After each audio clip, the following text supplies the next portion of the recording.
Pour rester connecté avec l'actualité chrétienne de Montréal et du monde, une seule adresse, www.radioéclat.com. Vous faites le bon choix pour vous informer. Bienvenue à Actualité d'Éclat à l'antenne Jean-Étienne Dorsan. Voici les titres. Séisme en Turquie, l'aide à l'église en détresse parmi les ONG qui viennent en aide aux victimes. À Antioche, c'est catastrophique. On ira à Antioche, berceau des premiers chrétiens sévèrement frappés par ce tremblement de terre. À Portugal, une commission indépendante révèle qu'au moins 4815 personnes ont été victimes de pédocriminalité dans l'église depuis 1950. Les chiffres pourraient être beaucoup plus nombreux. C'est important d'avoir un chiffre comme celui-là, qui est un chiffre de départ, ils le disent bien. Vous écouterez le père Pierre Charanténé un peu plus tard dans cette édition. L'Église de l'Angleterre a reconnu ses liens passés honteux avec l'esclavage et présente ses excuses. Je suis profondément désolé, a réagi l'archevêque de Canterbury, Justin Welby. Nelson Joseph n'est pas loin avec les détails. On parlera d'insomnie à cette édition, pas n'importe laquelle, celle de l'ancien pape Benoît XVI disparu à la fin de l'année dernière. Pourquoi? Elles ont été, semble-t-il, l'une des causes de sa démission. Restez là, ces informations et bien d'autres vous seront développées après la pause. Radio Éclat, pour la fraîcheur de votre âme. Radio Éclat, c'est la lumière du salut.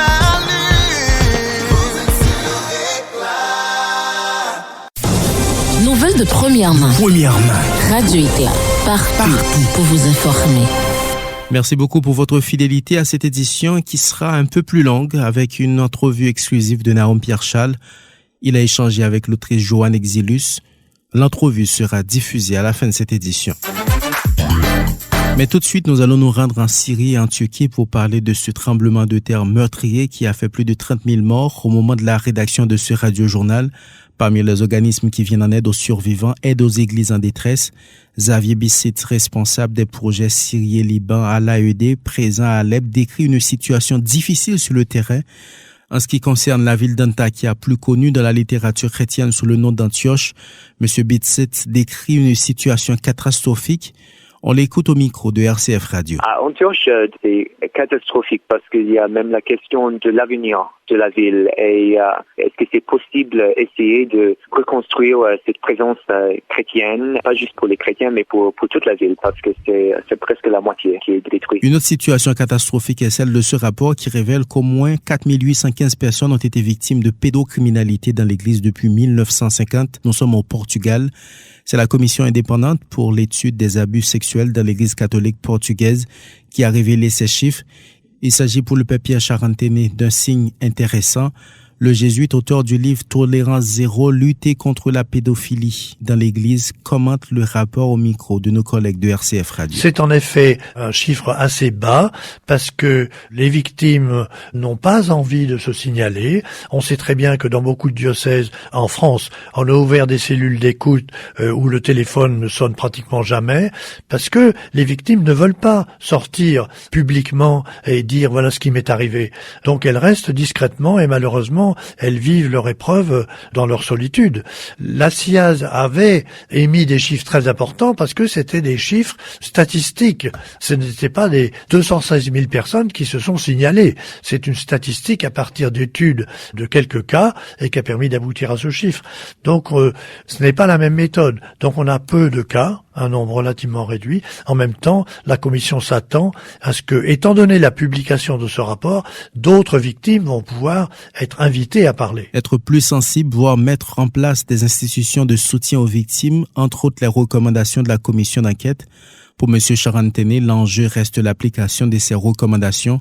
Il est toujours au micro de RCF Radio. La commission fait déjà des recommandations. Elle invite l'Église à soutenir les victimes et à mettre en place des institutions de soutien des victimes. Donc, la commission fait des recommandations à l'Église. Maintenant, il revient à l'Église de mettre ces recommandations en route. Donc, là, on est tout à fait au début d'un processus. Mais c'est important de souligner le processus parce que les églises d'Italie et d'Espagne n'en sont pas là du tout. En Espagne, par exemple, exemple, on a une commission organisée par les députés espagnols qui a commencé son travail en mars 2022. Et l'épiscopat n'est même pas membre, n'a même pas été écouté parce qu'elle refuse d'aller parler aux députés. Donc vous voyez, on en est très très loin. Et en Italie, on a eu un rapport de l'Église en novembre 2022, mais un rapport extrêmement faible parce que il y a eu très très peu de victimes qui se sont signalées. Ça a été fait presque bricolé par des évêques qui ne veulent pas d'une enquête générale et qui a dit que les travaux de la CIAZ étaient largement contestables. Ils l'ont avoué, eux, l'Église d'Angleterre a présenté ses excuses pour les liens passés avec l'esclavage d'un organisme financier qui lui est lié. L'archevêque de Canterbury, Justin Welby, le chef spirituel de l'Église anglicane, parle d'un passé honteux. Nelson Joseph a les détails. Je suis profondément désolé, a réagi l'archevêque de Canterbury, Justin Welby, le chef spirituel de l'Église anglicane. Le temps est venu de prendre des mesures en réponse à ce passé honteux. Le rapport publié mardi est consécutif à des révélations en juin 2022 selon lesquelles la dotation des commissaires de l'Église avait des liens historiques avec le commerce transatlantique des esclaves. L'organisme des commissaires de l'Église d'Angleterre a été créé en 1948, en partie avec une donation d'un fonds remontant à la reine Anne en 1904, destiné à aider les membres du clergé les plus pauvres. Or, le rapport révèle que ce fonds avait investi des montants importants dans la South Sea Company qui faisait le commerce des esclaves africains. Il avait le plus reçu des dons qui provenaient de personnes impliquées dans la traite des esclaves et dans l'économie des plantations. Les commissaires de l'Église sont profondément désolés pour les liens de leurs prédécesseurs avec la traite transatlantique des esclaves, a déclaré l'organisation dans un communiqué. L'organisme a promis un fonds de 100 millions de livres, soit 113,1 millions d'euros pour les 9 prochaines années pour un futur meilleur et plus juste pour tous. Cet argent ira en particulier aux communautés qui ont été touchées par l'esclavage. Une partie des fonds sera destinée à approfondir les recherches sur les liens entre l'Église et l'esclavage. Le président adjoint des commissaires de l'Église, l'évêque de Manchester, David Walker, a déclaré que l'organisme espérait maintenant créer un héritage positif, durable, qui servira aux communautés touchées par l'esclavage. Les commissaires de l'Église gèrent un fonds d'investissement de 10,1 milliards de livres, soit 11,4 milliards d'euros, pour soutenir les activités de l'Église et du clergé. Rien de ce que nous ferons des centaines d'années après ne rendra leur vie aux personnes réduites en esclavage, ont écrit les commissaires en introduction à leur rapport. Mais nous pouvons et nous allons reconnaître l'horreur et la honte du rôle de l'Église dans la traite des esclaves et à travers des réponses, nous allons chercher à commencer à répondre aux injustices commises. L'Église d'Angleterre a déjà présenté ses excuses pour ses liens passés avec l'esclavage, alors que la Grande-Bretagne fait face à l'héritage de son passé colonial. En 2020, l'Église avait qualifié de honte le fait que certains de ses membres avaient activement profité de l'esclavage. Nelson Joseph, Radio Éclat International. Une courte pause à ce radio-journal. Au retour, on vous parlera de l'insomnie de l'ancien pape Benoît XVI. Il sera aussi question de l'enlèvement de 25 membres d'une église au Nigeria. À tout de suite. Radio Éclat, pour la fraîcheur de votre âme. Radio Éclat, c'est la lumière du salut. Vous êtes sur Éclat. Radio Éclat. Radio Éclat. Pour éclairer le monde. Nouvelles de première main. Radio Éclat. Partout pour vous informer. Bienvenue à la seconde partie de ce radio-journal. On le sait maintenant, l'ancien pape émérite Benoît XVI aurait renoncé à sa mission pontificale à cause des médicaments qu'il prenait pour apaiser son insomnie. Son médecin personnel lui avait prescrit, nous citons, des remèdes puissants pour l'aider à dormir. Mais au fil des temps, ces somnifères ont atteint leurs limites. Annie Silmètre. La révélation de Benoît XVI quant à la raison de sa renonciation en 2013 a suscité une grande surprise et a mis fin à de nombreuses spéculations. Dans une lettre adressée à son biographe Peter Seward, quelques semaines avant sa mort, le pape émérite a révélé que les insomnies dont il souffrait depuis 2005 ont constitué le motif central de sa démission. Il explique que ces insomnies ont commencé après les Journées mondiales de la jeunesse à Cologne, quelques mois après son élection en tant que successeur de Jean-Paul II. Son médecin personnel lui avait prescrit des remèdes puissants pour l'aider à dormir, mais au fil du temps, ces somnifères ont atteint leurs limites et ne pouvaient plus garantir sa disponibilité. En outre, ces médicaments ont également été à l'origine d'un incident lors d'un voyage au Mexique et à Cuba en 2012, où il a constaté que son mouchoir était totalement imbibé de sang suite à une chute dans la salle de bain. Face à cette situation, son médecin personnel a insisté pour une réduction des somnifères et a conseillé au pape de ne faire pas apparition publique qu'en début de journée lors de ses voyages à l'étranger. Cependant, pour Benoît XVI, ces restrictions ne pouvaient être appliquées que pour une courte période. Il a donc décidé de démissionner suffisamment tôt pour que son successeur, le pape François, puisse honorer la visite au JMJ à Rio qu'il sentait ne pas pouvoir surmonter. Cette révélation met fin aux nombreuses spéculations sur les raisons de la démission de Benoît XVI, notamment celles liées à des scandales financiers de la curie romaine et même des théories de chantage. Il est important de souligner que pour gouverner la barque de Saint-Pierre et annoncer l'évangile, la vigueur du corps et de l'esprit est nécessaire et cette vigueur s'est malheureusement amoindrie chez Benoît XVI. Il a donc pris la décision difficile de démissionner pour le bien de l'Église. Cette révélation montre également l'honnêteté et l'intégrité de Benoît XVI qui a choisi de révéler la véritable raison de sa démission plutôt que de laisser les spéculations continuer. Annie Silmètre, Radio Éclat International. Comme annoncé, des terroristes ont tiré sur le pasteur et ont enlevé des fidèles rassemblés pour le culte dans une église au Nigeria. Le nom de cette église, New Life for All, dans l'état de Katsina. Naoum Pierre-Charles nous présente ce qui suit. Le 15 janvier dernier, lors du culte, les fidèles de l'église New Life for All, dans le village de Dantsori, dans l'état de Katsina, au Nigeria, ont été attaqués par des terroristes. Si un habitant de la région parle de 25 personnes enlevées, la police en évoque 5, dont 2 mineurs. Le porte-parole de la police de l'État, SP Gombo Isa, s'est exprimé devant les journalistes à Katsina. Le 15 janvier 2023, à 7 heures du matin, un appel de détresse a été reçu indiquant que des terroristes en nombre tirant sporadiquement ont envahi le village de Dantsori à Kankara.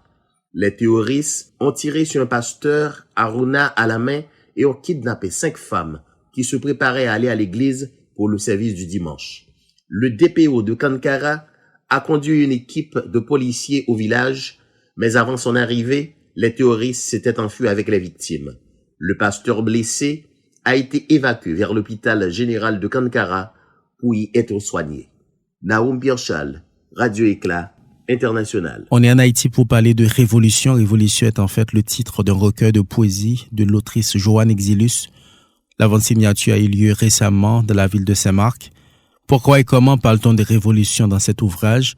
Entrevue exclusive de Naoum Pierre-Charles. Bonne écoute. Bonjour Radio Éclat, bonjour Naoum et bonjour tout le monde. Je suis Joanne Exilus. J'ai étudié la gestion de l'hôtellerie et du tourisme à Brigham Young University, Idaho.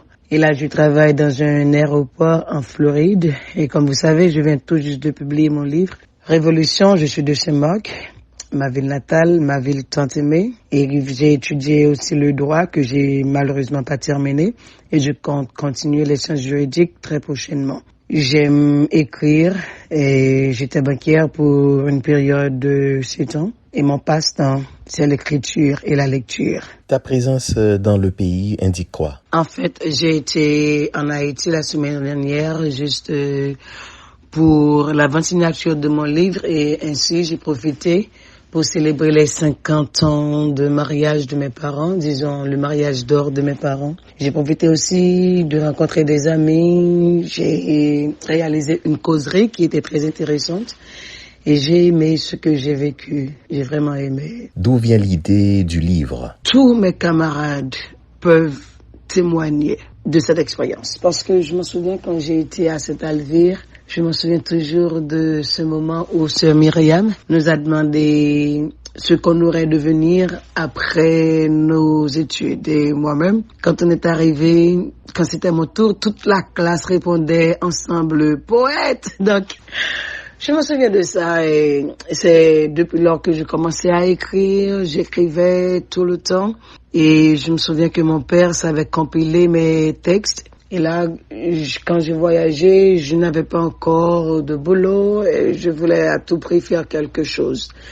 Donc, je commençais à écrire, je recommençais, disons, à écrire. Et j'étais à Utah, dans une ville un peu éloignée aux États-Unis. Et toutes mes idées, je les versais sur du papier. Donc, quand j'étais nostalgique, j'écrivais. Quand je vivais des moments difficiles, j'écrivais. Et quand je confrontais vraiment des moments vraiment terribles, difficiles, donc j'écrivais. Et quand je passais aussi à mon pays, j'écrivais. Donc, je pourrais dire que ce recueil, c'est une partie de ma vie. C'est moi. Je ne veux pas dire en un mot que c'est une sorte de biographie, mais en quelque sorte, ça parle de ma vie, ça parle de mon pays, ça parle de mon engagement face à ma vie et à mon pays. Donc, c'est une sorte de motivation personnelle. Et ainsi, je pense que si j'écris et je partage ce que je vis, ça peut aider d'autres personnes aussi à se motiver. Donc, c'est pour ça que j'ai décidé de publier ce livre. Révolution, pourquoi ce titre? Donc, je pourrais dire que révolution veut dire révolter. Je révolte contre l'immoralité, je révolte contre l'hypocrisie, je révolte contre ce qu'on vit dans le pays, je révolte contre l'esclavage familial, je révolte un peu contre beaucoup de choses dans la société, contre l'animosité, je révolte contre un peu de tout, je révolte contre l'esclavage personnel. Je veux dire, esclavage personnel, c'est comme des gens qui ne savent pas comment se débarrasser, comment sortir de son environnement, de chercher autre chose, de créer autre chose. Donc, je révolte contre un peu de tout. Si vous lisez mes écrits, vous allez voir de quoi je parle. Donc, c'est à vous de déchiffrer les pages, c'est à vous de lire, d'expérimenter ce que j'ai vécu. Donc, et là, vous allez voir l'esprit de révolte et vous allez voir pourquoi révolution. Parce que, comme j'ai dit tantôt, c'est juste une motivation personnelle. Sortir de sa zone de confort pour au moins savoir qui vous êtes. C'est l'idée de révolution. Donc, à chaque fois que je vis quelque chose, à chaque fois que je sens le besoin d'écrire, j'écris. Et ça aussi me donne l'esprit révoltant. Et je peux dire que révolution m'a aidé beaucoup à sortir de ma zone de confort, à me rejoindre, à me retrouver, à reconnaître qui je suis et pourquoi je suis au monde. Ma mission pour Haïti, ma mission pour le monde. Révolution, ça c'est le titre qui m'a aidé à me retrouver, qui m'a aidé à savoir que je suis là pour un but. Je n'écris pas seulement pour écrire, mais j'écris pour faire passer mon message et pour aider mon pays, pour aider ma nation. Tu es dans ta ville natale. Comment a été l'accueil? Mon cher État-Sémar, c'était super bien. C'était vraiment, vraiment bien. J'ai aimé ce que j'ai vécu. N'hésitez pas de me contacter si vous avez besoin de quelque chose, si vous voulez discuter aussi d'un texte. Je suis là disponible. Une fois que vous avez besoin de moi, faites-moi signe sur les réseaux sociaux. Je suis là sur Facebook. Je suis aussi sur Twitter et je suis aussi sur Instagram. vos interactions, j'en ai besoin. Vos feedbacks, comme on le dit, j'en ai besoin. Donc, n'hésitez pas de me dire ce que vous sentez, n'hésitez pas de faire passer vos idées. Et je prends toujours note et je les applique. Et merci beaucoup. Au terminus, c'est la fin de cette édition. C'est toute la machine qui a été mise en branle pour vous informer. La coordination était assurée par Nelson Joseph. Nos stations partenaires continuent à relayer ce Radio Journal. Vous pouvez l'écouter sur le 102.3 FM à partir de 15h tous les mardis et jeudis si vous êtes à Montréal. N'oubliez pas de visiter notre site internet www.radioéclat.com en tout temps pour les dernières nouvelles chrétiennes en photo, vidéo et en audio. Mon nom Jean-Étienne Dorsan. Au revoir. Pour rester connecté avec l'actualité chrétienne de Montréal et du monde, une seule adresse, www.radioéclat.com.